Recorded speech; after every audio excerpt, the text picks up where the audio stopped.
ଜଗନ୍ନାଥ ଆଜି ଗୁରୁବାର।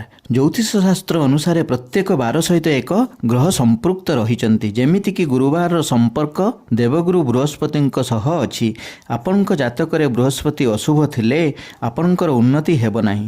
ଗୁରୁବାରରେ ଏହିସବୁ କାମ କଲେ ମା ଲକ୍ଷ୍ମୀ ଓ ଦେବଗୁରୁ ବୃହସ୍ପତି ସନ୍ତୁଷ୍ଟ ହୁଅନ୍ତି ନାହିଁ। ଆସନ୍ତୁ ଜାଣିବା କ'ଣ କରିବା ଅନୁଚିତ ଗୁରୁବାରରେ। ଆମିଷ ଭକ୍ଷଣ କରିବେ ନାହିଁ। କ୍ଷୌର ହେବେ ନାହିଁ ପୌରୁଷମାନେ। ମହିଳାମାନେ ନଖ ଚୁଟି କାଟିବେ ନାହିଁ। ଗୁରୁବାରରେ ଟଙ୍କା ଧାର ଦେବେ ନାହିଁ କିମ୍ବା ସୁଧ କାରବାର କରିବେ ନାହିଁ। ଗୁରୁବାରରେ ସ୍ୱାମୀ ସ୍ତ୍ରୀ ସହବାସ କରିବେ ନାହିଁ। ଗୁରୁବାରରେ ମିଛ ସାକ୍ଷୀ ଦେବେ ନାହିଁ। ଗୁରୁବାରରେ କ'ଣ କରିବା ଉଚିତ ଆସନ୍ତୁ ଜାଣିବା।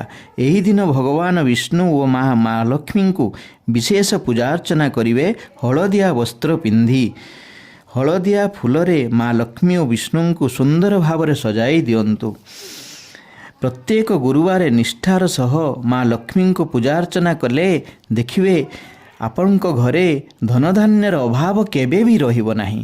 ମା ଲକ୍ଷ୍ମୀଙ୍କର କୃପା ଆପଣଙ୍କ ଉପରେ ସର୍ବଦା ରହୁ।